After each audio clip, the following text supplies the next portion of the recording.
سوربوونی پێنوێنی بازاڕەکانی نەوت و دابەزینی بازاڕی کاغەزاداراییەکان لە جیهاندا بوونەتە بابەتێکی یاسایی، چونکە پاشای بازاڕی وزە کە نەوتە ڕۆژ بە ڕۆژ نرخەکەی لەدەست دەدات. باشترین بەڵگەشت بۆ ئەم بابەتە ئەو دابەزینەیە کە ڕۆژی 22 نیسان تۆماری کرد و نرخی 1 بەرمیل نەوتی خاوی برن گەیشتە 16 دۆلار. پێشەوەش نرخی 1 بەرمیل نەوتی خاوی تەکساس لە ڕۆژی 20 ئایاردا گەیشت بووە خوار 37 دۆلار.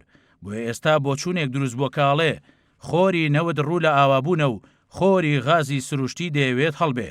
بەڵام ئایا عێراق و هەرێمی کوردستان بە گشتی و پارێزگاری سلەیمانی بە تایبەتی لەکوێی ئەم هاوکێشەیەدان هاتنی ئەم قۆناغە نوێ چی لە هەکبەدایە بۆ سلەیمانی؟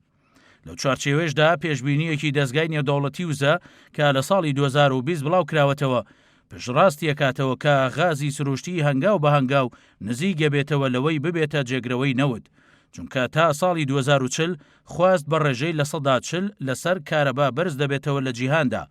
هاوکات وڵاتان هەوڵی زیاترەدەن بۆ ئەوەی سەرچاوەی وزەکانیان بکەنە غازی سروشتی. لە نێو هاوکێشەیەم قۆناغەدا عێراق خاوەنی پێگەی خۆیەتی، چونکە بەپێی کۆتا ئاماری بڵاوکراوەی نێودەوڵەتی نەوت و غاز کە لەلایەن دەستگای نێودەوڵەتی وزەوە پشڕاست کراوەتەوە، عێراق خاوەنی 135 تریلیۆن پێسێجا یەدەگی دڵنیایی غازی سروشتیە. بەهۆیشەوە 12هەمین وڵاتی جیهانە لە ڕووی یەدەگی غازی سروشتیەوە. 3/4 ئەم یەدەگەی عێراق لەگەڵ نەودایە و غازی سروشتی خاوێن نییە. هەروە عێراق 3 کێڵگەی سەرەکی غازی سروشتی هەیە لە بەسرا، هاوبەشە لە نێوان عێراق و ئێران و حەمرین و ڕوومادی. لە سەدا هەفتای غازی سروشتی عێراقیش پێی دەوترێ هاوشان ئاوەڵ، ئەو غازەیە کە لەگەڵ نەوت دێتە دەرەوە. لە عێراقدا هەر بەرمیلێک نەوت کە دەردەهێنرێ نزیکەی 700 پێسێجا غازی لەگەڵدایە. بەڵام بەهۆی ئەوەی نەیتوانیوە بە بەرهێنان لەم کێڵگانەدا بکە، عێراق ناچارە بۆ ئەوەی بتوانێت کارەبا لە هەردوو وێزگەی مەنسووریە و سەدر بەرهەم بێنێ و ڕۆژانە 28 ملیۆن پێسێجا غازی سروشتی لە ئێرانەوە هاورداکە. بەپێی خەمڵانەکان هەرێمی کوردستان خاوەنی زیاتر لە 5 تریلیۆن پێسێجا غازە. لەو ڕێژێش لە 180 لە سنووری پارێزگای سلەیمانیە.